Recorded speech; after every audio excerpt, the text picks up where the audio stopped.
السلام عليكم ورحمة الله. إن الحمد لله نحمده ونستعينه ونؤمن به ونتوكل عليه ونعوذ بالله من شرور أنفسنا ومن سيئات أعمالنا. من يهده الله فلا مضل له ومن يضلل فلا هادي له. أشهد أن لا إله إلا الله وحده لا شريك له وأشهد أن محمدا عبده ورسوله أرسله بالهدى ودين الحق ليظهره على الدين كله ولو كره المشركون. اللهم صل على محمد وعلى آل محمد كما صليت على إبراهيم وعلى آل إبراهيم إنك حميد مجيد. اللهم بارك على محمد وعلى آل محمد كما باركت على إبراهيم وعلى آل إبراهيم إنك حميد مجيد. أما بعد فإن خير الحديث كتاب الله وخير الهدي هدي محمد صلى الله عليه وسلم وشر الأمور محدثاتها وكل محدثة بدعة وكل بدعة ضلالة. أعوذ بالله من الشيطان الرجيم. بسم الله الرحمن الرحيم. يا أيها الذين آمنوا اتقوا الله حق تقاته ولا تموتن إلا وأنتم مسلمون. بسم الله الرحمن الرحيم. الشيطان يعدكم الفقر ويأمركم بالفحشاء والله يعدكم مغفرة منه وفضلا والله واسع عليم. ബഹുമാന്യനായ ഇന്ത്യൻ ഇസ്ലാഹി സെന്ററിന്റെ ഭാരവാഹികളെ, കേരള നദ്വത്തുൽ മുജാഹിദീന്റെ ഭിന്നശേഷി കൂട്ടായ്മയായ റിവാർഡിന്റെ സംസ്ഥാന ജനറൽ സെക്രട്ടറി ജലീൽ പരപ്പനങ്ങാടി അവർകൾ, ഇവിടെ സന്നിഹിതരായിട്ടുള്ള അൽ ഖുബാർ ഇസ്ലാഹി സെന്ററിന്റെ പ്രവർത്തകരെ, സഹോദരി സഹോദരങ്ങളെ, ഇന്നൊരു വെള്ളിയാഴ്ച ദിവസം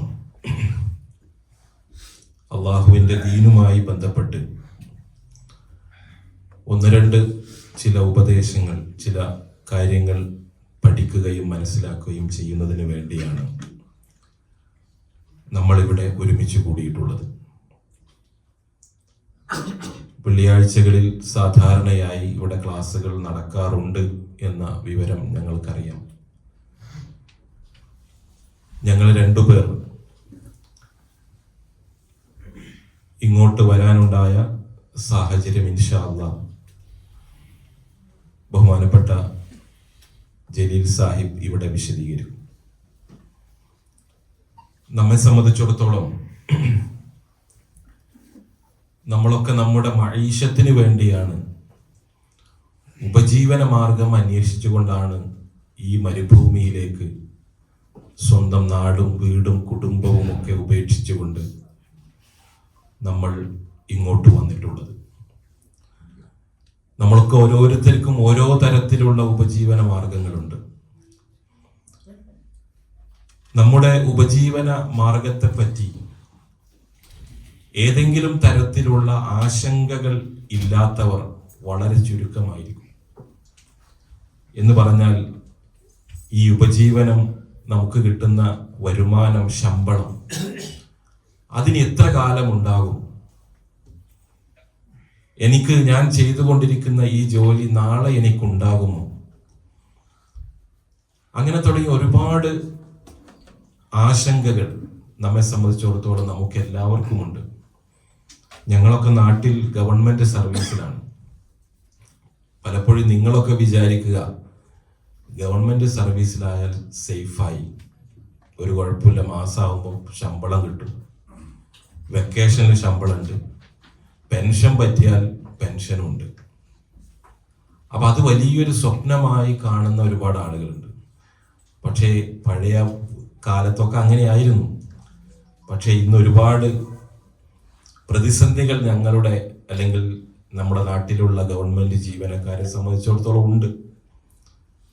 കാരണം സാമ്പത്തിക മേഖലയിലുണ്ടായ ഒരുപാട് പ്രതിസന്ധികൾ, ലോകത്ത് ഒന്നാകെ പരന്നു കഴിഞ്ഞിട്ടുള്ള സാമ്പത്തിക മാന്ദ്യം, അത് എല്ലാ അർത്ഥത്തിലും എല്ലാവരെയും ബാധിച്ചിട്ടുണ്ട്. അത് സ്വാഭാവികമായും നമ്മളെയും ബാധിച്ചു എന്നതാണ്.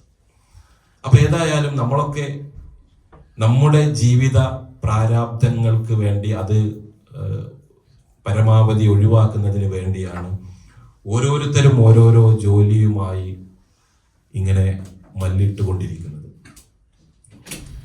അപ്പോ നമ്മളൊക്കെ ജോലി ചെയ്യുന്നു, അതിൻ്റെ പ്രതിഫലം കൂലി വാങ്ങുന്നു, അതിൽ നിന്ന് വല്ലതും മിച്ചം വെക്കുന്നു. അങ്ങനെ ജീവിതം ഭംഗിയായി മുന്നോട്ട് കൊണ്ടുപോകാനുള്ള ശ്രമങ്ങൾ നമ്മൾ നടത്തിക്കൊണ്ടിരിക്കുകയാണ്. നമ്മുടെ മുമ്പിലുള്ള ഒരു വിഷയം എന്ന് പറയുന്നത്, നമ്മൾ ഇന്ന് എങ്ങനെങ്കിലും അങ്ങ് ജീവിച്ചു പോയാൽ പോരാ, നാളെ എന്ന് പറഞ്ഞാൽ ഭാവിയിൽ ഞാൻ എങ്ങനെ ജീവിക്കും? ഇതാണ് നമ്മുടെ പ്രധാനപ്പെട്ട ആശങ്ക. നാളേക്കുള്ള കരുതലാണ് നമ്മുടെ കുടുംബത്തിന്, കുട്ടികളുടെ വിദ്യാഭ്യാസം, അവരുടെ ഭാവി, അവരുടെ വിവാഹം, ഒരു വീട് വെക്കണം, കടങ്ങളൊക്കെ വീട്ടണം. അങ്ങനെ ഒരുപാട് നാളെയെ പറ്റിയുള്ള ചിന്തകളാണ് യഥാർത്ഥത്തിൽ നമ്മെ ഇവിടെ പിടിച്ചു നിർത്തുന്നത്. ഒരുപാട് പ്രതിസന്ധികൾ സഹിച്ചുകൊണ്ട്, പ്രയാസങ്ങൾ സഹിച്ചുകൊണ്ട്, നമ്മൾ ഈ ചൂടും തണുപ്പും ഒക്കെ ഏറ്റുകൊണ്ട്, കുടുംബത്തെ വിട്ടുകൊണ്ട്, നാട്ടിലെ സംഭവങ്ങളെല്ലാം മറന്നുകൊണ്ട് നമ്മൾ ഇവിടെ പിടിച്ചു നിൽക്കാനുള്ള കാരണം, ഒരു യന്ത്രം കണക്കെ നമ്മൾ ജോലി ചെയ്യാൻ. നമ്മൾക്കൊക്കെ പലപ്പോഴും അത്ഭുതം തോന്നാറുണ്ട് നമ്മുടെ ഈ ഇവിടുത്തെ ഗൾഫ് നിവാസികളുടെ ജീവിതം ആലോചിക്കുമ്പോൾ. ഞങ്ങൾ ഇങ്ങോട്ട് വന്നപ്പോഴാണ് ശരിക്കും നമുക്ക് അതൊക്കെ ബോധ്യപ്പെടുന്നത്. അവർ കൃത്യമായ ഒരു സിസ്റ്റം വർക്ക് ചെയ്യുന്നത് പോലെ വർക്ക് ചെയ്യുക. ഉണരുന്നു, എഴുന്നേൽക്കുന്നു, അവരുടെ പ്രാഥമിക കൃത്യങ്ങൾ ചെയ്യുന്നു, അവർ ജോലിക്ക് പോകുന്നു, അതിനിടയിൽ ഭക്ഷണം കഴിക്കുന്നു, തിരിച്ചു വരുന്നു എന്ന് പറഞ്ഞാൽ, നമുക്ക് നാട്ടിലൊക്കെ ആകുമ്പോൾ ഒരുപാട് തർവീഹുൻ നഫ്സ് എന്ന് പറഞ്ഞാൽ നമ്മുടെ മനസ്സിന് ആശ്വാസം കിട്ടുന്ന ഒരുപാട് പരിപാടികൾ, ഒരുപാട് ആളുകളെ കാണാൻ, സന്ദർശനങ്ങൾ, അങ്ങനെ പലതും ഉണ്ട്. പക്ഷെ ഇവിടെ അതിനൊന്നും നമുക്ക് സമയം പോലും ഇല്ല. അപ്പൊ അങ്ങനെയുള്ള ഒരു അവസ്ഥയിലാണ് നമ്മൾ ജീവിച്ചു കൊണ്ടിരിക്കുന്നത്. അപ്പൊ നമുക്ക് നമ്മുടെ വരുമാനം അത് നിന്നു പോകുമോ, അത് നാളെ ഇല്ലാതായി പോകുമോ, നാളത്തെ എൻ്റെ കാര്യങ്ങൾ എങ്ങനെ നടക്കും എന്നതിനെ പറ്റിയുള്ള ആശങ്കയിലാണ് നമ്മളെല്ലാവരും ഉള്ളത്. അപ്പൊ ഈ ആശങ്കക്കിടയിലൂടെയാണ് മനുഷ്യന്റെ ആത്യന്തികമായ ശത്രുവായ പിശാച് അവനിലേക്ക് കടന്നു വരിക. എന്ന് പറഞ്ഞാൽ, ഞാനിവിടെ തുടക്കത്തിൽ ഓതി വെച്ച വചനം സൂറത്തു അൽ ബഖറയുടെ 268 ആയത്താണ്. അള്ളാഹു വളരെ പ്രധാനപ്പെട്ട ഒരു കാര്യം നമ്മളോട് പറയാണ്. അശ്ശൈത്വാനു യഇദുകും അൽ ഫഖറ. പിശാച് നിങ്ങൾക്ക് വാഗ്ദാനം ചെയ്യുന്നത് ഫഖറാണ്, ദാരിദ്ര്യമാണ്, പ്രതിസന്ധിയാണ്, പ്രയാസങ്ങളാണ്, കഷ്ടപ്പാടിനെ കുറിച്ചാണ് പിശാച് നിങ്ങളോട് ഇങ്ങനെ പറയുന്നത്. എന്നിട്ടോ ആ കഷ്ടപ്പാട് നിങ്ങളോട് പറഞ്ഞ് നിങ്ങളെ പേടിപ്പിച്ചിട്ട് വയഅ്മുറുകും ബിൽ ഫഹ്ശാ, നിങ്ങളെ കൊണ്ട് എല്ലാവിധ തോന്നിവാസങ്ങളും പിശാച് നിങ്ങളെ കൊണ്ട് ചെയ്യിപ്പിക്കും. നിങ്ങളോട് കൽപ്പിക്കും, അത് ചെയ്യ്, അതിൽ ഇൻവെസ്റ്റ് ചെയ്തോ, ഇങ്ങനെ പണം ഉണ്ടാക്കിക്കോ, ഇങ്ങനെ കുറച്ച് ക്യാഷ് സമ്പാദിച്ചോ. അവിടെ ഹറാമും ഹലാലും ഒന്നും നോക്കാതെ നമ്മെ ഇതൊക്കെ പറഞ്ഞ് പേടിപ്പിച്ചിട്ട്, നിന്നെ കടവില്ലേ, മക്കളെ കെട്ടിക്കണ്ടേ, അങ്ങനെ പല രൂപത്തിലുള്ള വീടുണ്ടാക്കണ്ടേ, ഇതൊക്കെ കാണിച്ചുകൊണ്ട് നമ്മുടെ മഈശത്തിനെ പറ്റി ഭയപ്പെടുത്തി പിശാച് നമ്മളെ കൊണ്ട് അരുതാത്തത് ചെയ്യിപ്പിക്കുമെന്നാണ്. എന്നാൽ പടച്ച റബ്ബോ വല്ലാഹു യഇദുകും, എന്നാൽ അല്ലാഹു നിങ്ങളോട് വാഗ്ദാനം ചെയ്യുന്നത് മഗ്ഫിറത്തൻ മിൻഹു വ ഫദ്ലൻ, അല്ലാഹുവിന്റെ മഗ്ഫിറത്താണ്, അവന്റെ ഫദ്ലാണ്, അവന്റെ ഔദാര്യമാണ്, അവന്റെ പാപമോചനമാണ്. ഇതാണ് പടച്ചവൻ നിങ്ങൾക്ക് വാഗ്ദാനം നൽകുന്നത്. വല്ലാഹു വാസിഉൻ അലീം, അല്ലാഹു എല്ലാം വളരെ വിശാലമായി അറിയുന്നവനാണ് എന്ന് വിശുദ്ധ ഖുർആൻ നമുക്ക് പറഞ്ഞു തരികയാണ്. അപ്പോ നമ്മുടെ മഈശത്തിനെ പറ്റിയുള്ള നമ്മുടെ ഒരു കാഴ്ചപ്പാട് നമ്മൾ രൂപപ്പെടുത്തിയേ പറ്റൂ. കാരണം നമ്മൾ നമ്മുടെ ജീവിതം ബലി കഴിച്ചുകൊണ്ടാണ് നമ്മൾ ഇവിടെ നിൽക്കുന്നത്, പ്രത്യേകിച്ച് പ്രവാസികളായ നിങ്ങൾ. അതുകൊണ്ട് തന്നെ എങ്ങനെയെങ്കിലും സമ്പാദിച്ച് കുറച്ച് പൈസ ഉണ്ടാക്കി നാട്ടിൽ പോകാം എന്ന ഒരു നിയ്യത്ത് ഒരിക്കലും നമുക്ക് പാടില്ല. നമുക്കിതിലൊരു കൃത്യമായ കാഴ്ചപ്പാട് ഉണ്ടാകണം. മാത്രവുമല്ല, പണം ഉണ്ട് എന്നതുകൊണ്ട് എല്ലാമായി എന്നൊരിക്കലും നമ്മൾ വിചാരിക്കരുത്. പൈസ കുറെ ഉണ്ട്, പണം കൊണ്ട് എല്ലാം നേടാം എന്നുള്ള ഒരു വിചാരമേ ഒരു വിശ്വാസിക്ക് പാടില്ല. വിശുദ്ധ ഖുർആൻ പറയുന്ന ഒരായത്ത്, യാ അയ്യുഹന്നാസ്, മനുഷ്യരെ, ഓ ജനങ്ങളെ എന്ന് വിളിച്ചുകൊണ്ട് പറയാണ്, അൻതുമുൽ ഫുഖറാ, നിങ്ങൾ ഫക്കീർമാരാണ്, നിങ്ങൾ ദരിദ്ര നാരായണന്മാരാണ്. എങ്ങനെ? ഇലല്ലാഹ്, അള്ളാഹുവിനെ സംബന്ധിച്ചിടത്തോളം പടച്ചവനുമായി നിങ്ങളെ താരതമ്യം ചെയ്യുമ്പോൾ നിങ്ങൾ വളരെ ദുർബലരാണ്, ഒന്നുമില്ലാത്തവരാണ്, നിങ്ങൾ ഫക്കീർമാരാണ്. എന്നാൽ വല്ലാഹുൽ ഗനിയ്യ്, അള്ളാഹുവാണ് ഗനിയ്യ്, അള്ളാഹുവാണ് സമ്പന്നൻ, എല്ലാം കൊണ്ടും തികഞ്ഞവൻ പടച്ചവനാണ് എന്ന് വിശുദ്ധ ഖുർആൻ സൂറത്ത് ഫാത്തിറിന്റെ 15-ാമത്തെ ആയത്തിലൂടെ പറയുന്നു. വീണ്ടും പറയുന്നത് നോക്കൂ, വമൻ യബ്ഖൽ, ആരെങ്കിലും ബുഖ്ല് കാണിച്ചാൽ, പിശുക്ക് കാണിച്ചാൽ, ഫഇന്നമാ യബ്ഖലു അൻ നഫ്സിഹി, അവൻ സ്വന്തത്തോട് തന്നെയാണ് പിശുക്ക് കാണിക്കുന്നത്, അവനവനോട് തന്നെയാണ് അവൻ പിശുക്കുന്നത്. വല്ലാഹുൽ ഗനിയ്യ്, അല്ലാഹുവാണ് അങ്ങേയറ്റത്തെ ഗനിയായവൻ. വഅൻതുമുൽ ഫുഖറാ, നിങ്ങളാണെങ്കിലോ ഫുഖറാക്കളാണ്, ഫക്കീറുമാരാണ്. അങ്ങനെ പണത്തോടുള്ള, സമ്പത്തിനോടുള്ള നമ്മുടെ കാഴ്ചപ്പാട് എന്തായിരിക്കണം എന്ന് വിശുദ്ധ ഖുർആൻ നമുക്ക് പറഞ്ഞിരിക്കുകയാണ്. അതുകൊണ്ട് പണം കൊണ്ട് എല്ലാം നേടാം, പൈസ ഉണ്ടെങ്കിൽ പിന്നെ ഒന്നും നോക്കേണ്ടതില്ല എന്നുള്ള വിചാരം ഒരു വിശ്വാസിക്ക് പാടില്ല എന്നുള്ളത് നമ്മൾ മനസ്സിലാക്കണം. അങ്ങനെ ആയിരുന്നെങ്കിൽ സമ്പത്ത് കൊണ്ട്, പണം കൊണ്ട്, സ്വാധീനം കൊണ്ട് ഈ ദുനിയാവ് മുഴുവൻ കീഴടക്കാം എന്ന് വിചാരിച്ചിരുന്ന ആളുകൾക്ക് എന്ത് സംഭവിച്ചു എന്നും വിശുദ്ധ ഖുർആൻ പറയുന്നുണ്ട്. ഫിർഔനിന്റെ സംഭവം ഖുർആൻ എടുത്തു പറയുന്നത് വിശ്വാസികൾക്ക് ഒരു പാഠമായി കൊണ്ടാണ്. ഖുർആൻ പറയാണ്, കം തറകൂ മിൻ ജന്നാത്തിൻ വഉയൂൻ. ഫിർഔൻ എന്ന് പറഞ്ഞത് ആരാണ്? അന റബ്ബുക്കുമുൽ അഅല, ഞാനാണ് സർവ്വലോക രക്ഷിതാവ് എന്ന് സ്വയം ദിവ്യത്വം വാദിച്ച ചക്രവർത്തി. ആ ഫിർഔനിന്റെ കയ്യിൽ എല്ലാം ഉണ്ട്, പണമുണ്ട്, അധികാരമുണ്ട്, എല്ലാം. എന്നിട്ട് ആ ഫിർഔനിന് എന്ത് സംഭവിച്ചു? കം തറകൂ മിൻ ജന്നാത്തിൻ വഉയൂൻ, എത്രയെത്ര തോട്ടങ്ങളാണ്, എത്രയെത്ര അരുവികളാണ് അവർ ഉപേക്ഷിച്ചു പോയത്. ഒന്നും ഈ ദുനിയാവിൽ അവർക്ക് നേടാൻ കഴിഞ്ഞില്ലെന്ന. വസുറൂഇൻ വമഖാമിൻ കരീം, മാന്യമായ തോട്ടങ്ങൾ, കൃഷിയിടങ്ങൾ, അവരുടെ രമ്യ ഹർമ്മങ്ങൾ, ഇതൊക്കെ അവർ ഉപേക്ഷിച്ചു.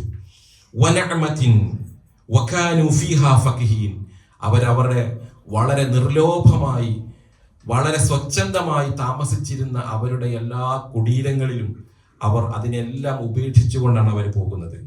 എന്നിട്ടോ എന്ത് സംഭവിച്ചു? കദാലിക ഔറസ്നാഹാ ഖൗമൻ ആഖരീൻ, അത് മറ്റുള്ള ആളുകൾക്ക് അനന്തരമായി വിട്ടേച്ചുകൊണ്ട്.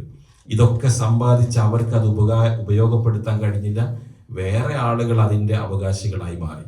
നമ്മുടെ കഥയും അത് തന്നെയാണ്. നമ്മളൊന്ന് കണ്ണടച്ചാൽ നമ്മളുടെ ബാങ്ക് ബാലൻസ് അടക്കം നമ്മുടെ എല്ലാ സമ്പത്തും അത് വേറെ ആളുടെ പേരിലാവും. അത് നിമിഷങ്ങൾ മതി.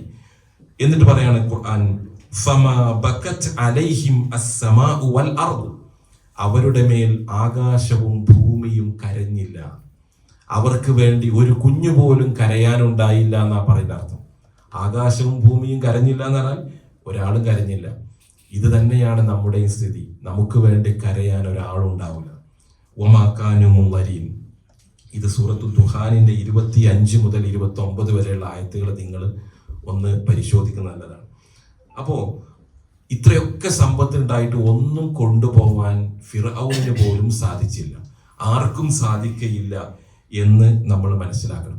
അപ്പോൾ യഥാർത്ഥത്തിലുള്ള സമ്പന്നത, ഗിന എന്ന് പറഞ്ഞാൽ എന്താണ്?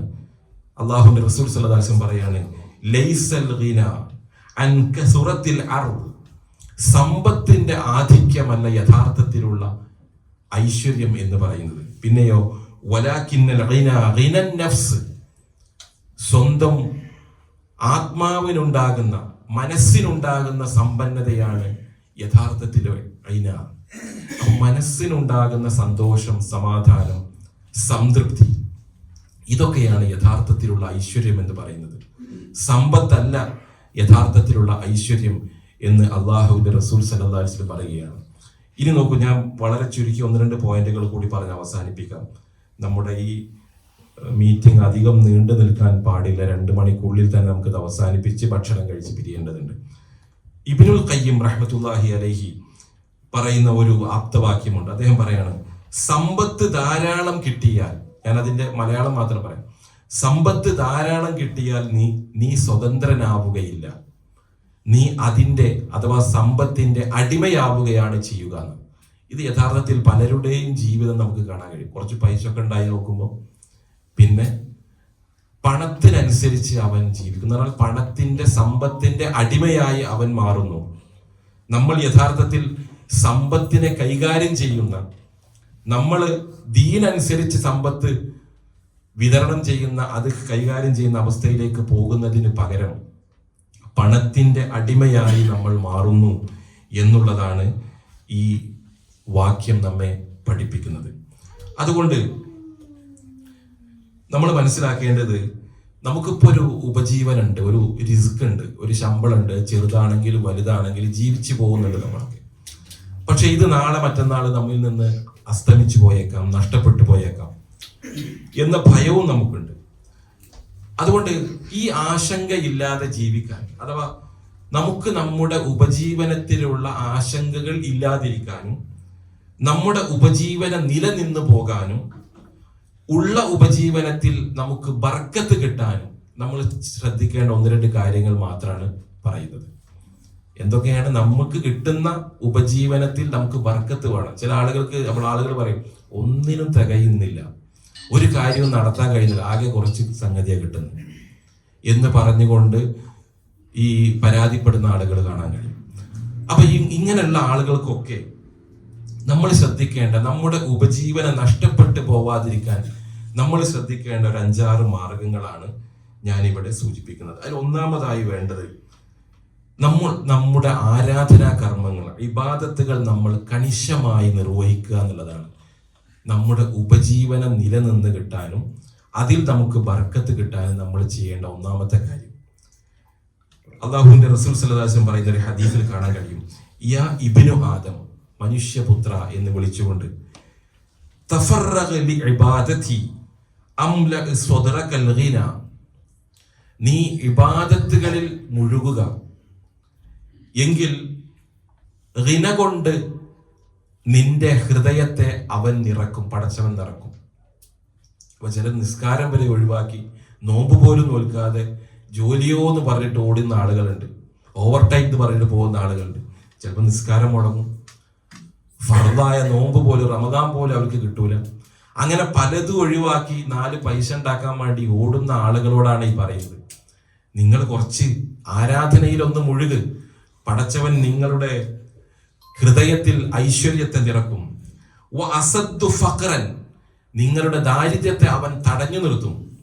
ഇല്ലാ തഫ്അൽ മലഅത് യദക ശുഗ്ലൻ, ഇനി അങ്ങനെ നിങ്ങൾ ചെയ്യുന്നില്ല എങ്കിൽ നിങ്ങൾക്ക് അല്ലാഹ് പണി തരും, ശുഗ്ല് തരും. പണി തരുന്ന നമ്മുടെ ഭാഷയിൽ അങ്ങനെയുള്ള പുതിയ വാക്ക്. പണി കിട്ടുക എന്ന് പറഞ്ഞാൽ എന്താ? ശരിക്കുള്ള പണി കിട്ടലല്ല, നമ്മളെ ആകെ പ്രയാസത്തിലാക്കുന്നല്ല. അപ്പൊ ഈ രൂപത്തിലാണ് റസൂലുള്ളാഹി സ്വല്ലല്ലാഹു അലൈഹി വസല്ലം ഈ വിഷയത്തെ പറയുന്നത്. അപ്പൊ നമ്മൾ ആരാധനാ കർമ്മങ്ങൾ വിട്ടുവീഴ്ചയില്ലാതെ പരമാവധി അതിന്റെ സമയത്ത് ചെയ്ത് പൂർത്തിയാക്കുക എന്നുള്ളതാണ് നമ്മുടെ മഈശത്ത് നിലനിന്ന് കിട്ടാനും ഉള്ള മഈശത്ത് നമുക്ക് ബർക്കത്തായി കിട്ടാനും ചെയ്യണം. രണ്ടാമത്തെ കാര്യം അത്തഖ്വയാണ്. വമൻ യത്തഖില്ലാ യജ്അൽ ലഹു മഖ്റജ, നമുക്കറിയാവുന്ന ഒരായത്താണ്. ആരെങ്കിലും പടച്ചവനോട് തഖ്വ കാണിച്ചാൽ, സൂക്ഷ്മത പുലർത്തിയാൽ, യജ്അൽ ലഹു മഖ്റജ, അവൻ നിങ്ങൾക്ക് എല്ലാ വിഷയത്തിലും ഒരു പോംവഴി കാണിച്ചു തരും. ഒരു മഖ്റജ്, ഒരു തുറവി, ഒരു പോംവഴി അവൻ ഉണ്ടാക്കി തരും. വയർസുഖുഹു മിൻ ഹൈസു ലാ യഹ്തസിബ്, നിങ്ങൾ പ്രതീക്ഷിക്കാത്ത വഴിയിലൂടെ അവൻ നിങ്ങൾക്ക് ഭക്ഷണം തരും. അഥവാ നിങ്ങളുടെ റിസ്ക്, നിങ്ങളുടെ മഈശത്ത്, നിങ്ങളുടെ ഉപജീവനം അവൻ നിങ്ങൾക്ക് ഉണ്ടാക്കി തരുന്ന, നമ്മൾ പ്രതീക്ഷിക്കാത്ത വഴിയിലൂടെ. അങ്ങനെ എത്രയോ ആളുകൾക്ക് അപ്രതീക്ഷിതമായ വഴികളിലൂടെ ഉപജീവനം കിട്ടിയതായിട്ട് നമുക്ക് കാണാൻ കഴിയും. ഒരു ക്വാളിഫിക്കേഷൻ ഉണ്ടാവില്ല, ഒന്നിനും അർഹതല്ല, പക്ഷെ നല്ല ജോലി, നല്ല ശമ്പളം. ക്വാളിഫിക്കേഷൻ നമുക്ക് അതിനേക്കാൾ ക്വാളിഫൈഡ് ആളുകളൊക്കെ അത്ര ജോലിയൊന്നും ഇല്ല, അത്ര നല്ല ജോലി ഇല്ല. അപ്പൊ ഇതൊക്കെ എന്തുകൊണ്ടാണ്? അള്ളാഹുവിനെ സൂക്ഷിച്ച് ജീവിക്കുമ്പോൾ പടച്ചവന് കൊടുക്കുന്ന ഒരു റിവാർഡാണത്. മൂന്നാമത്തേത് തവക്കുലാണ്. ഏത് വിഷയത്തിൽ, ഏത് സന്ദർഭത്തിലും പടച്ചവനെ തവക്കുൽ ചെയ്തുകൊണ്ട് മുന്നോട്ട് പോകാൻ കഴിയാവുന്നതാണ്. അല്ലാഹു റസൂൽ പറയുന്ന ഹദീസ് കാണാം, ലൗ അന്നകും തതവക്കലൂന അലല്ലാഹ്, നിങ്ങൾ അള്ളാഹുവിനെ തവക്കുൽ ചെയ്യേണ്ട മുറപ്രകാരം തവക്കുൽ ചെയ്യുകയാണെങ്കിൽ, അലല്ലാഹി ഹഖ്ക തവക്കുലിഹി, ശരിയായ വിധം അള്ളാഹുവിനെ തവക്കുൽ ചെയ്യുകയാണെങ്കിൽ, ലറസഖകും കമാ യുർസഖു ത്വയ്ർ, പക്ഷികളെ അള്ളാഹു ഊട്ടുന്നത് പോലെ നിങ്ങളെയും അള്ളാഹു ഊട്ടും. പക്ഷികൾ രാവിലെ ഒഴിഞ്ഞ വയറുമായി കൂട്ടിൽ നിന്ന് പാറുന്നു, പുറത്തേക്ക് പോകുന്നു. വൈകിട്ട് തിരിച്ചു വരുമ്പോൾ നിറവയറുമായിട്ടാണ് അവർ വരുന്നത്. അതുപോലെ അള്ളാഹു നിങ്ങളെ ഊട്ടും, നിങ്ങൾക്കുള്ള റിസ്കിനെ അള്ളാഹു ഒരുക്കി തരും എന്ന് പറയാം. അതെന്തുകൊണ്ടാണ്? തവക്കുൽ നമുക്കുണ്ടാവണം എന്നുള്ളതാണ്. നാലാമത്തെ കാര്യം അശുക്റാണ്, നന്ദിയാണ്. കിട്ടിയതിന് പടച്ചവനോട് നന്ദി കാണിക്കണം. നമ്മളെപ്പോഴും പരാതിയാണ്, പടച്ചവൻ എത്രയല്ലേ എനിക്ക് കിട്ടിയുള്ളൂ, അയാൾക്കൊക്കെ എത്ര ഉണ്ട്, അവർക്ക് എത്ര ഉണ്ട്, ഓനക്ക് എത്ര ഉണ്ട് എന്ന് നമ്മൾ എപ്പോഴും കൂട്ടം കൂടും. എന്നാൽ വമൻ യശ്കുർ ഫഇന്നമാ യശ്കുറു ലിനഫ്സിഹി, ആരെങ്കിലും അള്ളാഹുവിനോട് നന്ദി കാണിക്കുന്നു എന്ന് പറഞ്ഞാൽ അവൻ സ്വന്തത്തോട് തന്നെയാണ് നന്ദി കാണിക്കുന്നത്. ലഇൻ ശകർതും ലഅസീദന്നകും, നിങ്ങൾ അള്ളാഹുവിനോട് നന്ദി കാണിച്ചാൽ അള്ളാഹു നിങ്ങൾക്ക് കൂടുതൽ വർദ്ധിപ്പിച്ചു തരുന്ന, കൂടുതൽ തരും അള്ളാഹു നിങ്ങൾ. വലഇൻ കഫർതും, ഇനി നിങ്ങൾ നിഷേധിക്കുകയാണെങ്കിൽ, ഇന്ന അദാബി ലശദീദ്, എന്റെ ശിക്ഷ അതികഠിനമായതാണ് എന്ന് അള്ളാഹു നമ്മളോട് പറയുകയാണ്. അഞ്ചാമത്തെ കാര്യം അത്തൗബത്തു വൽ ഇസ്തിഗ്ഫാർ എന്നുള്ളതാണ്. തൗബയും ഇസ്തിഗ്ഫാറും നമ്മൾ ജീവിതത്തിന്റെ ഭാഗമാക്കി മാറ്റുക എന്നുള്ളതാണ്. അപ്പൊ എല്ലാ സന്ദർഭത്തിലും നമ്മൾ വിചാരിക്കും റമദാൻ വന്നിട്ട് ഇസ്തിഗ്ഫാർ നടത്താം, അല്ലെങ്കിൽ ഉംറക്ക് പോകുമ്പോൾ നടത്താം, അല്ലെ ഹജ്ജ് ചെയ്യുമ്പോൾ മതി. അതല്ല, എല്ലാ റസൂലുള്ളാഹി സ്വല്ലല്ലാഹു അലൈഹി വസല്ലം പറയുന്നത്, ഞാൻ ദിനം പ്രതി 70 തവണ 70 പരം അല്ലെങ്കിൽ 100 തവണ അള്ളാഹുവിനോട് ഇസ്തിഗ്ഫാറിനെ ചോദിക്കാറുണ്ട് എന്നുള്ളതാണ്. അതുകൊണ്ട് നമ്മളും ഇസ്തിഗ്ഫാർ നമ്മുടെ ജീവിതത്തിന്റെ ഭാഗമാക്കി മാറ്റണം. വിശുദ്ധ ഖുർആൻ പറയുന്നുണ്ട്, ഫഖുൽതുസ്തഗ്ഫിറൂ റബ്ബക്കും ഇന്നഹു കാന ഗഫാറ യുർസിലിസ് സമാഅ അലൈക്കും മിദ്റാറ. ഇസ്തിഗ്ഫാർ ചെയ്യുമ്പോൾ നമ്മുടെ പാപങ്ങൾ മാത്രം നമുക്ക് പുറത്തു കിട്ടില്ല, അതിന്റെ സൈഡ് എഫക്റ്റ് ആയിട്ട് ഒരുപാട് കാര്യങ്ങൾ ദുനിയാവിൽ നമുക്ക് കിട്ടും. നല്ല മഴ കിട്ടും, നല്ല കൃഷി തരും, നമുക്ക് നല്ല വരുമാനം കിട്ടും. അങ്ങനെ ഒരുപാട് ദുന്യവിയായ ഒരുപാട് ഖൈറും ഇസ്തിഗ്ഫാറിലൂടെ അല്ലാഹു തആല നമുക്ക് വേണ്ടി ഒരുക്കി വെച്ചിട്ടുണ്ടെന്നതാണ്. അപ്പൊ നമ്മുടെ പാപങ്ങൾ മാത്രം പൊറുക്കുന്നതിനോടൊപ്പം ഈ കാര്യങ്ങൾ കൂടി അതിലൂടെ നമുക്ക് ലഭിക്കുന്നു എന്നുള്ളതാണ്. ആറാമത്തെ കാര്യം കുടുംബ ബന്ധം ചേർക്കുക എന്നുള്ളതാണ്. നമ്മൾ പലപ്പോഴും പ്രവാസികളായ നമുക്ക് പലപ്പോഴും അതിന് സാധിക്കാറില്ല. ഒരു ഫോൺ കോളെങ്കിലും ഒരു വാട്സപ്പ് മെസ്സേജ് എങ്കിലും കൊടുത്തുകൊണ്ട് നമ്മുടെ കൂട്ടുകാരെയും കുടുംബങ്ങളെയും ഒക്കെ ഇടക്കൊന്ന് ബന്ധപ്പെടുന്നത് വളരെ നല്ലതായിരിക്കും. അള്ളാഹുവിന്റെ റസൂൽ സ്വല്ലല്ലാഹു അലൈഹി വസല്ലം പറയാണ്, മൻ അഹബ്ബ അയ്യുബ്സത റിസ്ഖൻ, ആരെങ്കിലും തന്റെ റിസ്ക് ഒന്ന് വിശാലമാകണം എന്ന് ആഗ്രഹിക്കുന്നുവെങ്കിൽ, തന്റെ ഉപജീവനം ഒന്ന് ഉഷാറാവണം, അത് നന്നാവണം, വലുതാകണം എന്ന് ആരെങ്കിലും ആഗ്രഹിക്കുന്നെങ്കിൽ, ഫൽ യസിൽ റഹ്മഹു, അവൻ തന്റെ കുടുംബ ബന്ധം ചേർത്തു കൊള്ളട്ടെ എന്നാണ്. അപ്പം നമ്മൾ കുടുംബ ബന്ധം ചേർക്കാൻ ഇന്ന് ഇക്കാലത്ത് ഒട്ടേറെ മാർഗങ്ങൾ നമുക്ക് ഈ പ്രവാസ ലോകത്താണെങ്കിൽ പോലും നമുക്ക് സാധിക്കുന്ന ഒരുപാട് സംഭവങ്ങളുണ്ട്. അതൊക്കെ ഉപയോഗപ്പെടുത്തിക്കൊണ്ട്, അതുപോലെ നാട്ടിൽ പോകുമ്പോൾ പരമാവധി കുടുംബ സന്ദർശനം നടത്തിയ ആളുകളുമായിട്ടുള്ള ബന്ധങ്ങൾ ഊട്ടിയുറപ്പിക്കാൻ നമ്മൾ ശ്രദ്ധിക്കേണ്ടതുണ്ട്. അങ്ങനെയാകുമ്പോൾ നിങ്ങളുടെ ഉപജീവനത്തെ അള്ളാഹു വിശാലമാക്കും എന്ന് റസൂലുള്ളാഹി സ്വല്ലല്ലാഹു അലൈഹി വസല്ലം പറയാണ്. ഏഴാമത്തെ കാര്യം അൽ ഇൻഫാഖു ഫീ സബീലില്ലാഹ്, അള്ളാന്റെ മാർഗത്തിൽ കൊടുക്കുക, ചെലവാക്കുക. നമ്മൾ വിചാരിക്കും കുറഞ്ഞ ശമ്പളം കിട്ടുന്ന ഞാൻ ഇതുകൂടി പടച്ചവന്റെ മാർഗത്തിൽ എന്ന് പറഞ്ഞ് കൊടുത്താൽ തീർന്നു പോകൂലേ, പിന്നെ ഞാൻ എങ്ങനെ ജീവിക്കും, എന്റെ കാര്യങ്ങൾ എങ്ങനെ നടത്തും എന്ന് വിചാരിക്കുന്ന ആള് അങ്ങനെ പിശുക്കി നടക്കും. പക്ഷേ അള്ളാഹുവിന്റെ ഒരു ശൈലി, ദീനിന്റെ ഇസ്ലാം നമുക്ക് പഠിപ്പിച്ചു തരുന്നൊരു കാര്യം എന്ന് പറഞ്ഞാൽ കൊടുക്കും തോറും ഏറിടും. അതാ, എത്ര നമ്മൾ അള്ളാന്റെ മാർഗത്തിലേക്ക് കൊടുക്കുന്നോ അതിനനുസരിച്ച് പടച്ചവൻ നമുക്ക് വർദ്ധിപ്പിച്ചു തരുന്നു. എന്തിനധികം പറയണം, 2 മലക്കുകളെ നിർത്തിയിട്ടുണ്ട് നമ്മുടെ മുമ്പിൽ. നമ്മൾ കൊടുക്കുമ്പോൾ ഒരു മലക്ക് പറയും, അയാൾക്ക് കൂടുതൽ കൊടുക്കും പടച്ചവനെ, പ്രാർത്ഥിക്കും നമുക്ക് വേണ്ടി. മലക്കിന്റെ പ്രാർത്ഥന വെറും പ്രാർത്ഥന അല്ലല്ലോ. അതുപോലെ തന്നെ കൊടുക്കാതെ പിശുക്ക് കാണിക്കുന്ന ആൾക്കെതിരിലും മറ്റൊരു മലക്ക് പ്രാർത്ഥിക്കും. അതുകൊണ്ട് നമ്മൾ കൊടുക്കുമ്പോഴൊക്കെ അള്ളാന്റെ മലക്ക് പടച്ചവനോട് പറയാണ്, ഇയാൾക്ക് നീ കൂടുതൽ കൊടുക്ക്. അപ്പൊ നമ്മൾ കൂടുതൽ കൊടുക്കുമ്പോൾ കൂടുതൽ നമുക്ക് കിട്ടും. അപ്പൊ അള്ളാന്റെ മാർഗത്തിലേക്ക് ഒരാള് വളരെ നിസ്സാരമായ ഒരു കാര്യം കൊടുക്കുകയാണെങ്കിൽ പോലും അതിന് വലിയ പ്രതിഫലമുണ്ട് എന്ന് മാത്രമല്ല, അതിന് പകരമായി പടച്ചവൻ അവന് ധാരാളം കൊടുക്കും. എത്രയോ സംഭവങ്ങളും മാതൃകകളും നമുക്ക് പറയാനുണ്ട്. അതൊന്നും സമയം ഇല്ലാത്തത് കൊണ്ട് ഞാൻ അതിലേക്ക് പോകുന്നില്ല. അതുകൊണ്ട് ദീനിയായ വിഷയങ്ങൾ നമ്മൾ പലതിനും ചെലവാക്കല്ല. ദുനിയാവുമായി ബന്ധപ്പെട്ട് ഒരു ഉപകാരമില്ലാത്ത കാര്യത്തിലൊക്കെ നമ്മൾ ഇഷ്ടം പോലെ പണം വാരി കോരിക്കൊള്ളും. എന്നാൽ ദീനിന്റെ വല്ല വിഷയങ്ങൾ വന്നാൽ ചിലപ്പോൾ അവിടെ ഒരു ബ്രേക്ക്, അവിടെ നമ്മൾ പലപ്പോഴും ഒരു മടി. ഇത് യഥാർത്ഥത്തിൽ ഒരു വിശ്വാസിക്ക് ചേർന്നതല്ല എന്നുള്ളത് നമ്മൾ മനസ്സിലാക്കണം. ഇൻഫാഖു ഫീ സബീലില്ലാ എന്ന് പറഞ്ഞാൽ അള്ളാന്റെ മാർഗത്തിൽ ഒട്ടേറെ മേഖലകളുണ്ട്. അതിലേക്കൊക്കെ നമുക്ക് എന്തെങ്കിലും നമുക്ക് നമ്മുടെ കയ്യിൽ ഉള്ളതിൽ നിന്ന് കൊടുക്കുക എന്നുള്ളതാണ്. അവസാനത്തെ ഒരു കാര്യം പറയാനുള്ളത് പ്രാർത്ഥിക്കുക എന്നുള്ളതാണ്. നമ്മുടെ മഈശത്ത് നിലനിൽക്കാൻ, അതിൽ ബർക്കത്ത് കിട്ടാൻ, അതിൽ കൂടുതൽ വരുമാനം കിട്ടാൻ നമ്മൾ എന്ത് ചെയ്യുക?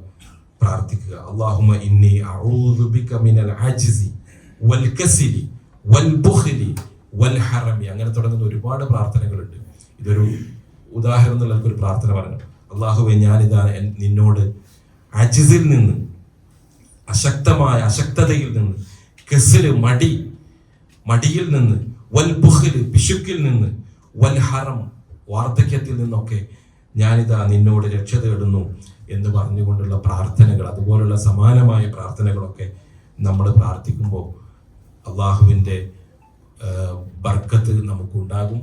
നമ്മുടെ റിസ്ക്കിൽ, നമ്മുടെ ഉപജീവനത്തിൽ പടച്ചവന്റെ ഔദാര്യം അള്ളാഹു നമുക്ക് ചുരുങ്ങി തരും എന്ന കാര്യം മാത്രം സൂചിപ്പിക്കുകയാണ്. ഏതായാലും ഇങ്ങനൊരു അവസരം തന്നതിൽ ഇതിൻ്റെ ഭാരവാഹികളോട് അങ്ങേയറ്റത്തെ നന്ദിയും കടപ്പാടും അറിയിക്കുകയാണ്. ഞങ്ങൾ വന്നതിൻ്റെ ഉദ്ദേശം ഇവിടെ ജലീൽ സാറ് പറയും, എങ്കിലും ഒന്ന് സൂചിപ്പിക്കുകയാണ്. കേരള നദ്വത്തുൽ മുജാഹിദീൻ്റെ കീഴിൽ ഒരു ഭിന്നശേഷി കൂട്ടായ്മ 2019 മുതൽ നമ്മൾ രൂപീകരിച്ചിട്ടുണ്ട്.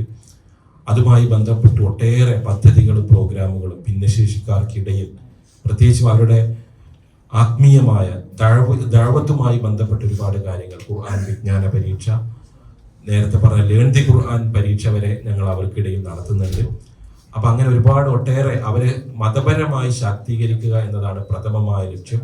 അതോടൊപ്പം തന്നെ അവരെ വിദ്യാഭ്യാസപരമായും സാമൂഹികമായും സാമ്പത്തികമായും ഒക്കെ സഹായിക്കുക എന്നുള്ളതും നമ്മുടെ ലക്ഷ്യമാണ്. അപ്പൊ അതിനോടനുബന്ധമായി നമ്മൾ സമ്പൂർണ്ണ ഭിന്നശേഷി സൗഹൃദമായ ഒരു പള്ളി നിർമ്മിക്കുക എന്നുള്ളൊരു പ്രൊജക്റ്റുമായിട്ടാണ് ഞങ്ങൾ വന്നിട്ടുള്ളത്. അപ്പൊ നിങ്ങൾ ഭിന്നശേഷി സൗഹൃദമായ ഒരു പള്ളി മാത്രം ഉണ്ടാക്കിയാൽ എന്തെങ്കിലും മെച്ചമുണ്ടോ എന്നുള്ളത്. നമുക്ക് ഉണ്ടാക്കുന്ന എല്ലാ പള്ളികളും ഇനി ഭിന്നശേഷി സൗഹൃദമാകാന്നുള്ളത്. അപ്പൊ നമ്മൾ പോകുന്ന പല പള്ളികളും ഭിന്നശേഷിക്കാരായ ആളുകൾക്ക് അങ്ങോട്ടോട്ട് അടുക്കാൻ പോലും കഴിയാത്ത വിധം പള്ളികളൊക്കെ ഒരുപാട് അസൗകര്യങ്ങൾ കൊണ്ട് നിറഞ്ഞതാണ്. എന്ന് പറഞ്ഞാൽ ഒരു വീൽ ചെയറിൽ വരുന്ന ഒരാൾക്ക് അങ്ങോട്ട് കയറാൻ കഴിയില്ല. നമ്മൾ ഇവിടെയൊക്കെ കുറച്ചൊക്കെ മാറ്റമുണ്ട്. പക്ഷെ നമ്മുടെ നാട്ടിൽ കോടിക്കണക്കിന് രൂപ മുടക്കി നിർമ്മിക്കുന്ന പല പള്ളികൾക്കും അങ്ങനെ സൗകര്യങ്ങളില്ല. നമ്മൾ വിചാരിക്കും ഭിന്നശേഷിക്കാരെന്ന് പറഞ്ഞാൽ വേറൊരു ടീമാണ്, നമ്മളാരുമല്ല എന്ന് ആരും വിചാരിക്കുവാണ്. നമ്മളൊക്കെ ഭിന്നശേഷി ആവാൻ നിമിഷങ്ങൾ മതി. ഒരു സ്ട്രോക്ക് വന്നാൽ നമ്മൾ വീൽ ചെയറിലായി.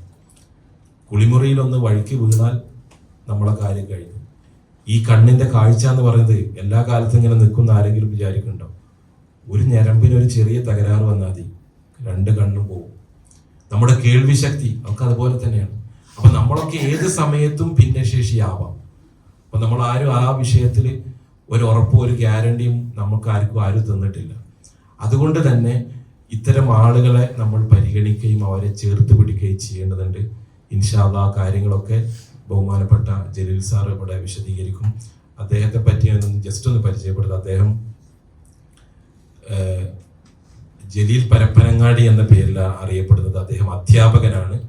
മാത്രവുമല്ല SCRT നമ്മുടെ വിദ്യാഭ്യാസ വകുപ്പിന്റെ, കേരള സംസ്ഥാന സർക്കാരിന്റെ വിദ്യാഭ്യാസ വകുപ്പിലെ പാഠപുസ്തക രചന കമ്മിറ്റിയിലെ അംഗമാണ് അദ്ദേഹം. എന്ന് പറഞ്ഞാൽ സ്റ്റേറ്റ് റിസോഴ്സ് പേഴ്സൺ ആണ് അദ്ദേഹം. വർക്ക് ചെയ്യുന്നത് അരിയല്ലൂർ ഗവൺമെന്റ് UP സ്കൂളിലാണ്. ഏകദേശം 1200 കുട്ടികൾ പഠിക്കുന്ന സ്കൂളിലെ HM ഇൻചാർജ് കൂടിയാണ് അദ്ദേഹം. അപ്പൊ ഞങ്ങൾ വിചാരിക്കും ഈ കണ്ണ് കാണാത്ത ഒരാൾ ഇതൊക്കെ ഇങ്ങനെ ചെയ്യുന്നത്. അപ്പോൾ അത്തരം കഴിവുകളൊക്കെ എല്ലാവർക്കും ഉണ്ട്. അങ്ങനെയുള്ള ഒരാളാണ് അദ്ദേഹം. ഗാനരചയിതാവാണ്. എത്രയോ തൗഹീദ് ഗാനങ്ങൾ, ഇസ്ലാഹി ഗാനങ്ങളൊക്കെ അദ്ദേഹം എഴുതിയിട്ടുണ്ട്. നമ്മുടെ മക്കളൊക്കെ പലരും മൂളിപ്പാടുന്ന, മദ്രസയിലൊക്കെ സർഗമേളയിലൊക്കെ അവതരിപ്പിക്കുന്ന പല പാട്ടുകളും അദ്ദേഹം രചിച്ചതാണ്. അപ്പം അങ്ങനെയൊക്കെയുള്ള കഴിവുകളുള്ള ഒരു അധ്യാപകൻ കൂടിയാണ് അദ്ദേഹം.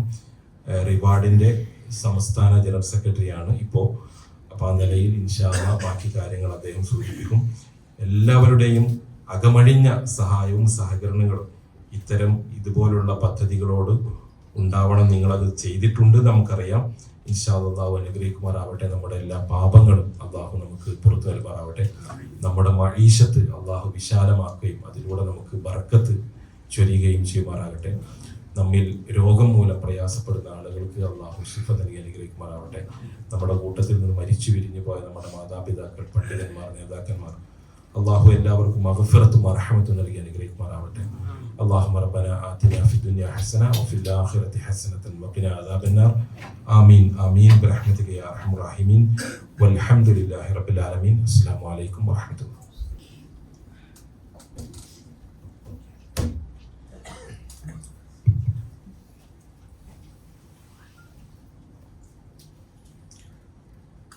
السلام عليكم ورحمة الله. أعوذ بالله من الشيطان الرجيم. بسم الله الرحمن الرحيم. الحمد لله رب العالمين. الصلاة والسلام على أشرف المرسلين وعلى آله وصحبه أجمعين. أما بعد. اللهم صل على محمد وعلى آل محمد كما صليت على إبراهيم وعلى آل إبراهيم إنك حميد مجيد. اللهم بارك على محمد وعلى آل محمد كما باركت على إبراهيم وعلى آل إبراهيم إنك حميد مجيد. أعوذ بالله من الشيطان الرجيم. بسم الله الرحمن الرحيم. يا أيها الناس إنا خلقناكم من ذكر وأنثى وجعلناكم شعوبا وقبائل لتعارفوا إن أكرمكم عند الله أتقاكم والله عليم خبير.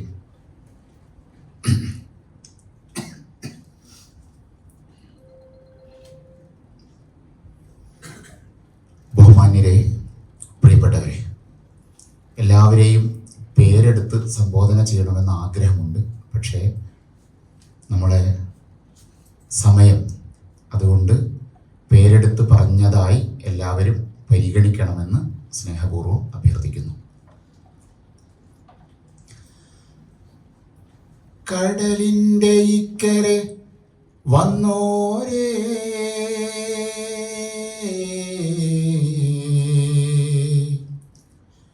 കൽബുകൾ വെന്ത് പൊരിഞ്ഞോരേ,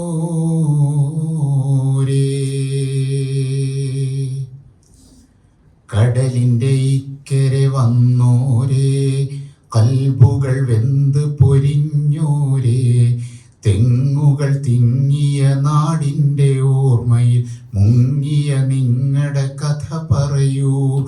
കടലിൻ്റെ ഇക്കരെ വന്നോരേ, കൽബുകൾ വെന്ത് പൊരിഞ്ഞോരേ, തെങ്ങുകൾ തിങ്ങിയ നാടിൻ്റെ ഓർമ്മയിൽ മുങ്ങിയ നിങ്ങളുടെ കഥ പറയൂ.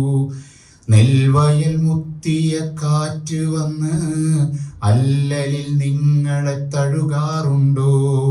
നെൽവയൽ മുത്തിയ കാറ്റ് വന്ന് അല്ലലിൽ നിങ്ങളെ തഴുകാറുണ്ടോ?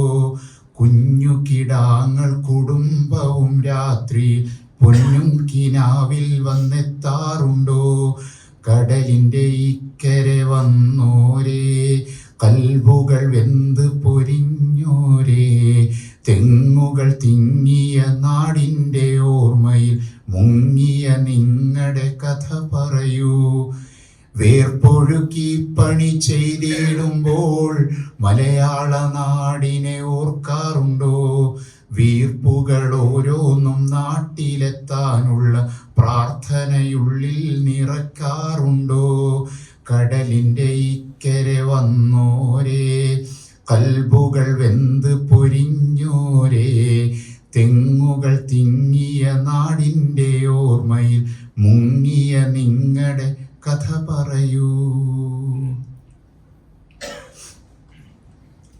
എന്തൊക്കെയുണ്ട് വിശേഷം? അൽഹംദുലില്ലാ, ജോലിയൊക്കെ റാഹത്തായി പോകുന്നില്ലേ?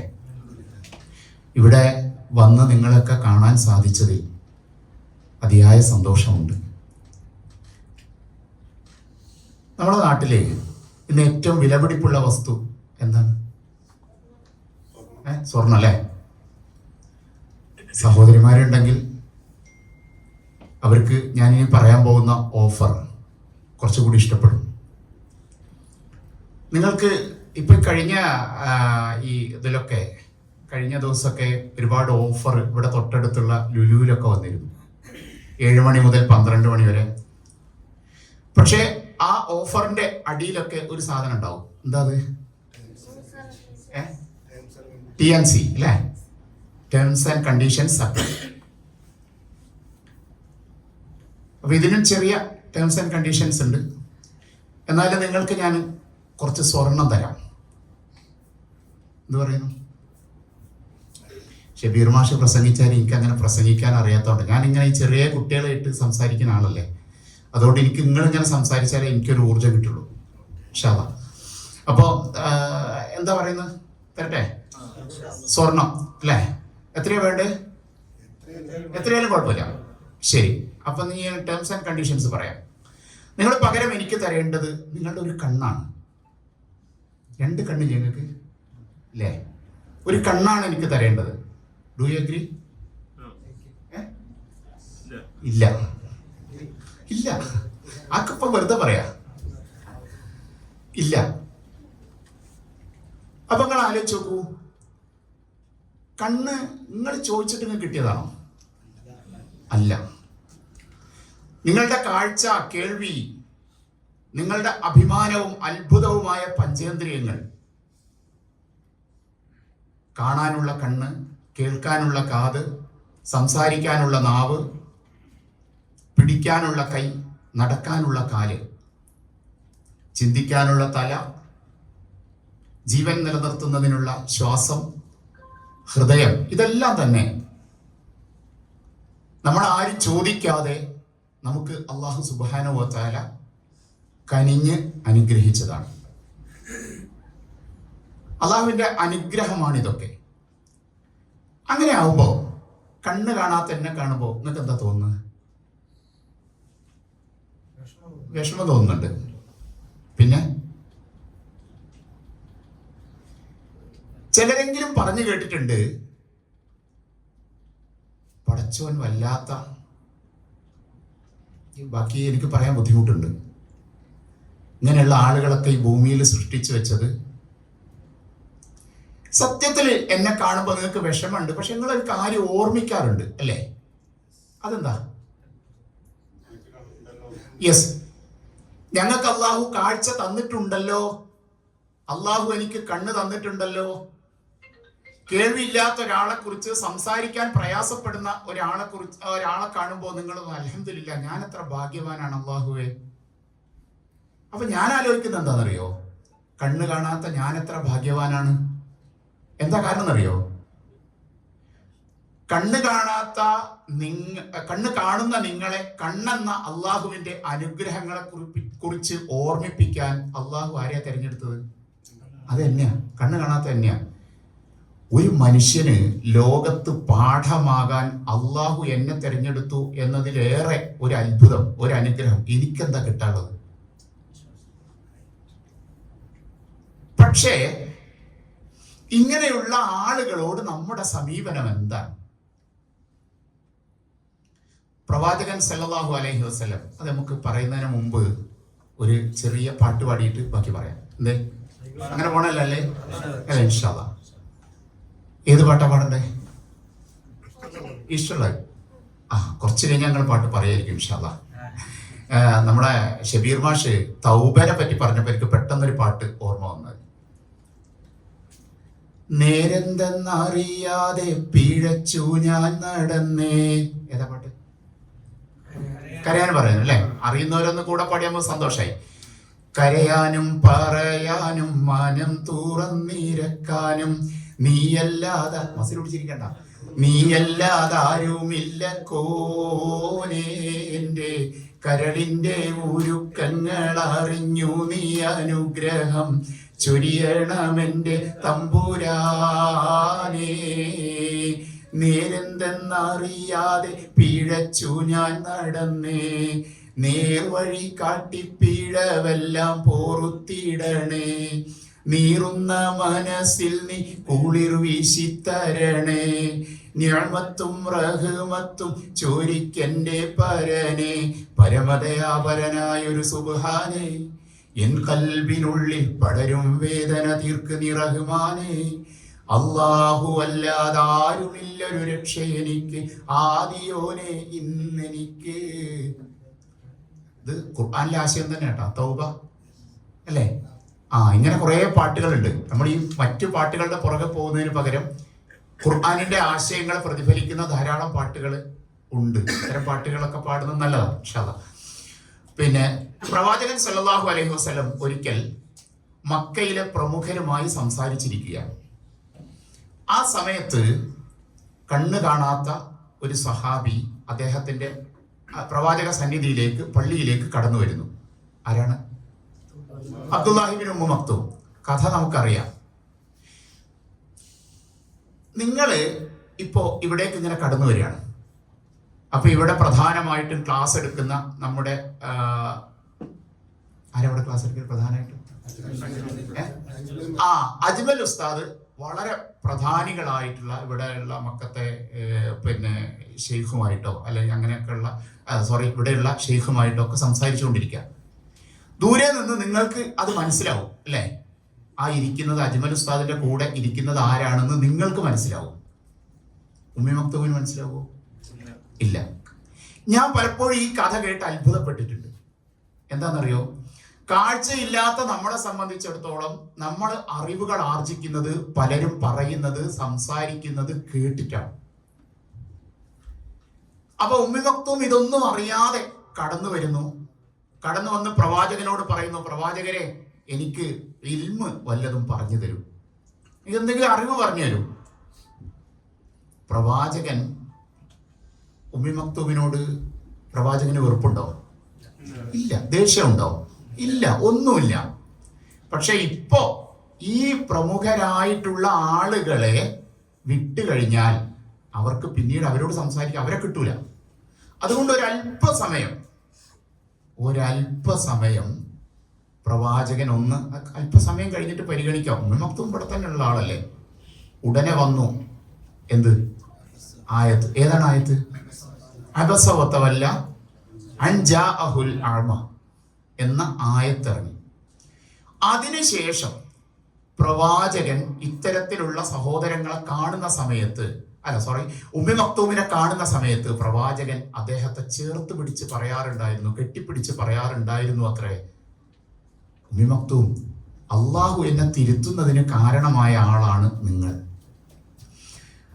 പ്രവാചകൻ മദീന വിട്ട് പുറത്തു പോകുമ്പോ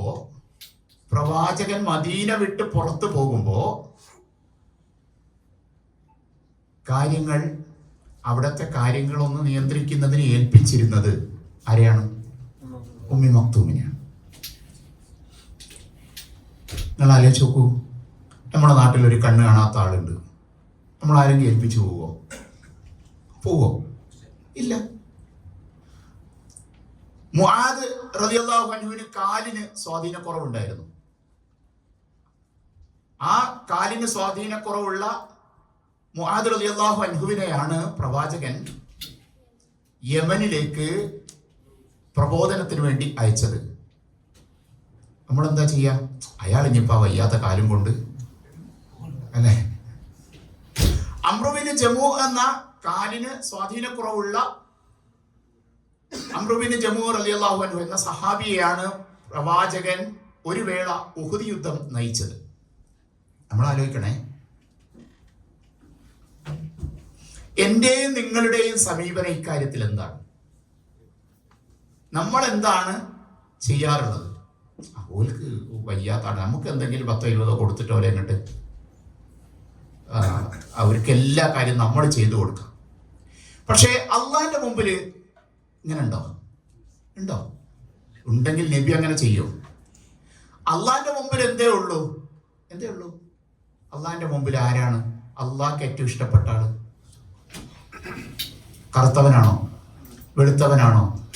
നിറത്തിന്റെ വ്യത്യാസമാണോ? ശരീരത്തിന്റെ ബലക്ഷയമാണോ? അല്ല. എന്താണ്? ഇന്ന അക്രമക്കും ഇൻദല്ലാഹി അത്ഖാക്കും. അള്ളാന്റെ മുമ്പിൽ തഖ്വ മാത്രമാണ്. അതുകൊണ്ട് ഇത്തരം ആളുകളിലും കഴിവുകളുള്ളവരുണ്ട്.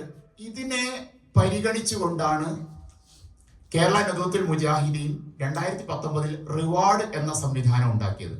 കേരള നദുവത്തുൽ മുജാഹിദീൻ ഒരുപാട് നവോത്ഥാന സംരംഭങ്ങൾക്ക് രൂപം കൊടുത്തിട്ടുണ്ട്. അതുപോലെ മറ്റൊന്നാണ് reward foundation, rehabilitation, education and welfare activities for differently able. കാഴ്ചയില്ലാത്തവർക്ക്, കേൾവിയില്ലാത്തവരിലേക്ക്, അതുപോലെ നടക്കാനോ പിടിക്കാനോ ബുദ്ധിമുട്ടുള്ളവർക്ക്, സംസാരിക്കാൻ ബുദ്ധിമുട്ടുള്ളവരിലേക്ക് ഒക്കെ 2 കാര്യങ്ങളാണ് റിവാർഡ് ചെയ്യുന്നത്. ഒന്ന്, നമ്മൾ ഇത്തരം ആളുകൾ എന്താ ചെയ്യുക? നമ്മൾ ഇത്തരം ആളുകളെ ഒരു സ്ഥാപനത്തിൽ കൊണ്ടുപോയി ഇടും. അവിടുന്ന് മണിയടിക്കുമ്പോൾ അവർക്ക് ഭക്ഷണം, അവർക്ക് വസ്ത്രം. നമ്മളൊക്കെ കാണാൻ പോയാൽ നമ്മൾ അവരുടെ മേലെ കണ്ണീരൊഴുക്കും. എന്നിട്ട് അവർക്ക് കുറെ ചിലപ്പോൾ നമ്മുടെ കയ്യിലുള്ള പൈസയൊക്കെ കൊടുക്കും. ഇതൊന്നും വേണ്ടാന്ന് ഞാൻ പറഞ്ഞതിന് അർത്ഥമില്ല കേട്ടോ. എന്നാൽ അവര് വളർന്ന് വലുതായി അവരുടെ നാട്ടിലേക്ക് വരുമ്പോൾ, ചെറിയ കുട്ടികളാകുമ്പോൾ മുതൽ കുറേ വർഷം ഇവർ ഈ ഹോസ്റ്റലിലൊക്കെ നിന്ന് ഇവർ വലുതായി എല്ലാം പഠിച്ച് നാട്ടിലേക്ക് വരുമ്പോൾ ഈ നാട്ടുകാരെങ്കിലും ഇവരെ അറിയോ? ഇല്ല. ഒരു കല്യാണാലോചന വന്നാൽ അത് കണ്ണ് കാണാത്ത ആളാ, അയാൾക്ക് ഒന്നും ചെയ്യാൻ കഴിയില്ല കേട്ടോ. നേരത്തെ ഷബീർ മാഷ് പറഞ്ഞതുപോലെ മാസത്തിൽ 2 തവണ എങ്കിലും ചുരുങ്ങിയത് തിരുവനന്തപുരത്ത് പോയി വരണം. ഞാൻ ഒറ്റക്കാണ് പോയി വരുന്നത്, നിങ്ങൾക്ക് സങ്കല്പിക്കാനാവുമോ? പക്ഷെ ഇതൊന്നും ഇതൊന്നും ആളുകൾക്ക് അറിയില്ല. അപ്പൊ അതുകൊണ്ട് ഞങ്ങൾക്ക് ഒരു വിവാഹാലോചന വരുമ്പോ ആരും സമ്മതിക്കൂല. അപ്പൊ അതുകൊണ്ട് റിവാർഡ് ആലോചിക്കുന്നു. ഈ ആളുകൾ കാണാത്ത, കേൾക്കാത്ത, സംസാരിക്കാത്ത, നടക്കാൻ ബുദ്ധിമുട്ടുള്ള, പിടിക്കാൻ പ്രയാസമുള്ള ഈ ആളുകൾ അവരുടെ നാട്ടിൽ, അവരുടെ വീട്ടിൽ തന്നെയാണ് കഴിയേണ്ടത്. കേരള നദുവത്തുൽ മുജാഹിദിന്റെ ശാഖ മുതലുള്ള സംവിധാനങ്ങളെ ഇവരുടെ ദഅവത്തിനായി നമ്മൾ ഉപയോഗപ്പെടുത്തും.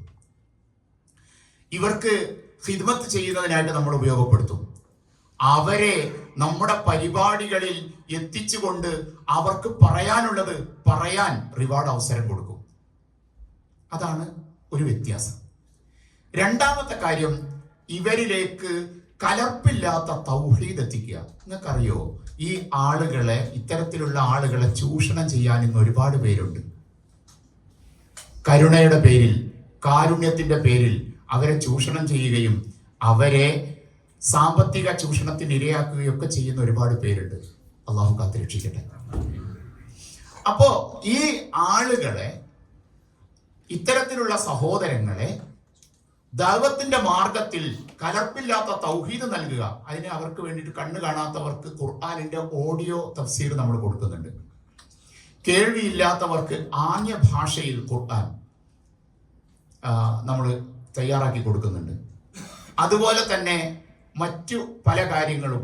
ഒട്ടും വീട്ടിൽ നിന്ന് പുറത്തിറങ്ങാൻ കഴിയാത്ത 145 പേർക്ക് 1200 രൂപ മാസം പെൻഷൻ കൊടുക്കുന്നുണ്ട്. ഇതൊക്കെ നമ്മളെ പോലുള്ള സാധാരണ ആളുകൾ അല്ലെങ്കിൽ പൈസയുള്ള ആളുകൾ തന്നിട്ടാണ് നമ്മൾ കൊടുക്കുന്നത്. സർക്കാരിന്റെ പെൻഷനൊക്കെ ഇടയ്ക്ക് മുടങ്ങാറുണ്ട്. അൽഹംദുലില്ലാഹ് നമ്മുടെ പെൻഷൻ കഴിഞ്ഞ 2 വർഷമായിട്ട് ഇതുവരെ മുടങ്ങിയിട്ടില്ല. അള്ളാഹു വിജയിപ്പിച്ചു തരുമാറാവട്ടെ. ഒരു ചെറിയ സംഭവം കൂടി പറയാം. കഴിഞ്ഞ കോഴിക്കോട്ട് നടന്ന കേരള നദുവത്തുൽ മുജാഹിദീന്റെ സമ്മേളനത്തിൽ നിങ്ങൾ ആരെങ്കിലും പങ്കെടുത്തിട്ടുണ്ടോ? ഓർമ്മയുണ്ടോ? നാട്ടിൽ വന്നിരുന്നോ? ഇല്ല. കോഴിക്കോട്ട് സമ്മേളനം നടന്നപ്പോൾ അതിന്റെ ഭാഗമായിട്ട് ഭിന്നശേഷിക്കാരുടെ ഒരു സമ്മേളനം ഉണ്ടായിരുന്നു. ഇവരൊക്കെ ആ വെള്ളിയാഴ്ച കുറെ ആളുകൾ വന്നു. ആ സമ്മേളനം കഴിഞ്ഞ് പോകുമ്പോൾ ഒരാള് എന്നോട് പറഞ്ഞ ഒരു കാര്യം ഞാൻ നിങ്ങളോട് പറയാം. അദ്ദേഹം എന്നെ ചേർത്ത് പിടിച്ചിട്ട്, എന്നെ കെട്ടിപ്പിടിച്ചിട്ട് കരഞ്ഞുകൊണ്ട് അദ്ദേഹം പറഞ്ഞു, ഞാൻ 40 കൊല്ലമായിട്ട് ആദ്യമായിട്ടാണ് ജുമുഅ നിസ്കരിക്കുന്നത്. സഹോദരങ്ങളെ ആലോചിക്കണേ, 40 കൊല്ലമായിട്ട് ആദ്യമായിട്ട് ഞാൻ ജുമുഅ നിസ്കരിക്കുന്നു. ഞാൻ അള്ളാഹുവിനോട് പ്രാർത്ഥിക്കാറുണ്ട് മാഷേ. എന്താ പ്രാർത്ഥിക്കുന്നത്? എന്നെ ഡോക്ടറെ അടുത്ത് കൊണ്ടുപോകുന്നത് വെള്ളിയാഴ്ച ആകരുതേ പടച്ചോനെ. കാരണം എന്താ? വെള്ളിയാഴ്ച ഡോക്ടറെ അടുത്ത് കൊണ്ടുപോയി സമയം വൈകി കഴിഞ്ഞാൽ ഇയാളെ കാറിലിരുത്തി കൂടെയുള്ളവർ ജുമുഅക്ക് കയറും. നമ്മൾ ആലോചിക്കണം, നമ്മൾക്ക് കോടിക്കണക്കിന് രൂപ കൊടുത്ത് നാട്ടിൽ നമ്മൾ ഉണ്ടാക്കിയ പള്ളി ഞങ്ങൾക്കും അവകാശപ്പെട്ടതല്ലേ? ഞങ്ങൾക്ക് ആ പള്ളിയിൽ കയറി നിസ്കരിക്കണ്ടേ?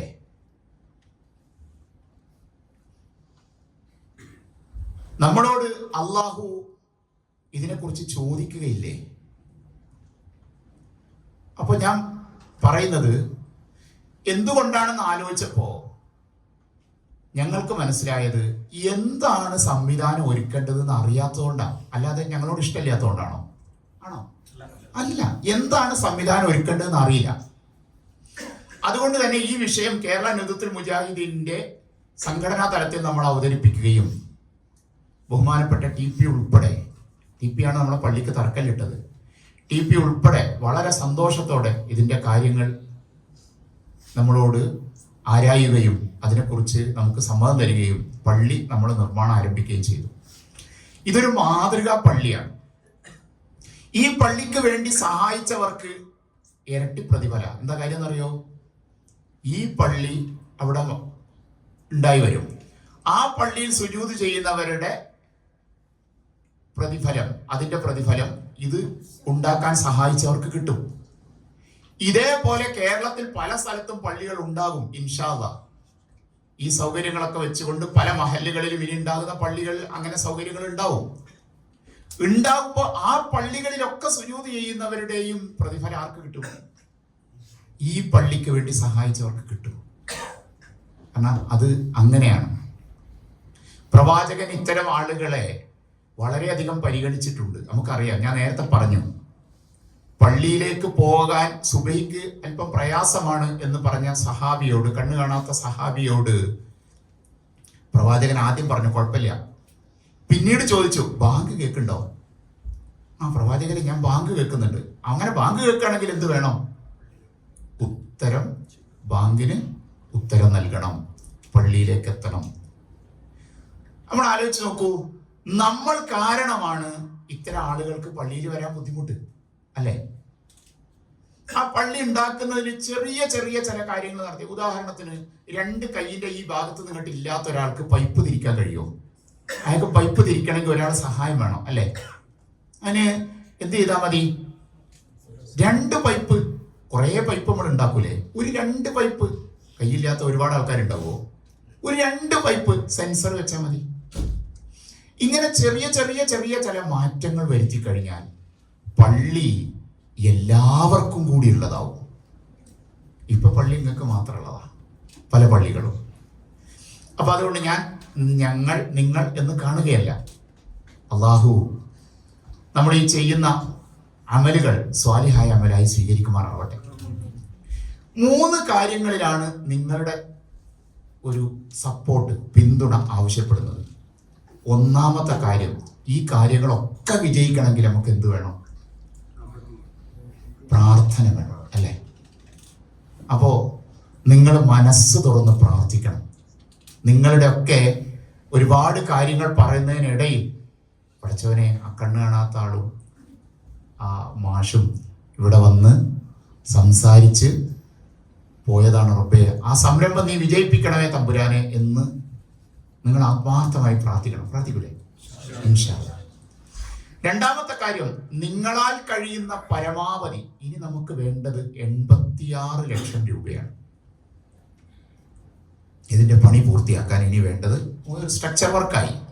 കാരണം ഇത് നമ്മുടെ എല്ലാ തരത്തിലുള്ള മാതൃക ഇതിൽ ഉൾപ്പെടുത്തേണ്ടതുകൊണ്ട് കുറച്ച് വർക്ക് കൂടും. സെൻസർ വർക്കൊക്കെ കുറച്ച് കൂടുതലുണ്ട്. അപ്പൊ നമ്മള് പറയുകയാണ്, നിങ്ങളാൽ കഴിയുന്നതിന്റെ പരമാവധി നിങ്ങൾ ഇതിന് സാമ്പത്തികമായി സപ്പോർട്ട് ചെയ്യണം. മൂന്നാമത്തെ ഒരു കാര്യം നിങ്ങളുടെ ശ്രമമാണ്. ഞങ്ങളുടെ നാട്ടിൽ ഇതുപോലെ ഒരു മദ്രസ ഉണ്ടാക്കാൻ വേണ്ടിയിട്ടൊരു പിരിവെടുത്തിയപ്പോൾ ഈ എല്ലാവരും സാധാരണഗതിയിൽ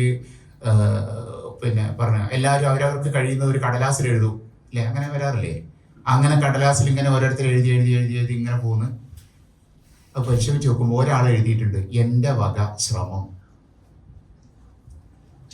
എൻ്റെ വക ശ്രമം. ആ സഹോദരനാണ് ആ മദ്രസക്ക് വേണ്ടി ഏറ്റവും കൂടുതൽ തുക പിരിച്ചെടുത്തത്. അപ്പൊ സാമ്പത്തികമായിട്ട് ബുദ്ധിമുട്ടുള്ള സഹോദരങ്ങൾ ഉണ്ടാവും. അവർ ചെയ്യേണ്ടത് ഈ കാര്യത്തെക്കുറിച്ച് മറ്റുള്ളവരോട് പറയുക, ഞങ്ങളുടെ ബ്രോഷറൊക്കെ മറ്റുള്ളവർക്ക് ഷെയർ ചെയ്ത് അവരെ കൂടി ഈ സംരംഭത്തിന്റെ ഭാഗമാക്കി മാറ്റുക. ഇങ്ങനെ 3 കാര്യങ്ങൾ നിങ്ങൾ ചെയ്തുകൊണ്ട് ഈ ഒരു സംരംഭത്തെ വിജയിപ്പിക്കാൻ നിങ്ങളെല്ലാവരും ശ്രമിക്കണം. അള്ളാഹു അനുഗ്രഹിക്കട്ടെ. നമുക്ക് ഒരു പാട്ട് കൂടി പാടിയിട്ട് അവസാനിപ്പിക്കാം അല്ലേ? ഏത് പാട്ടാണ്? അതാണ് കുഴപ്പം.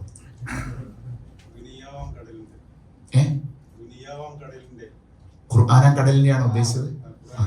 ഓക്കെ ഓക്കെ, അൽഹംദുലില്ലാ. ഈ പാട്ടിൽ എനിക്കൊരു പങ്കുണ്ട്. ഈ ട്യൂൺ ചെയ്തത് ഞാനാണ്. അൽഹംദുലില്ലാ. ഈ പാട്ടൊക്കെ നിങ്ങളെ മനസ്സിലുണ്ട് എന്നുള്ളത് ഞാനത് അങ്ങനെ ചോദിച്ചു, നമ്മളെ പാട്ട് ആരെങ്കിലും മനസ്സിലുണ്ടോ എന്ന് അറിയാൻ വേണ്ടിയിട്ട്.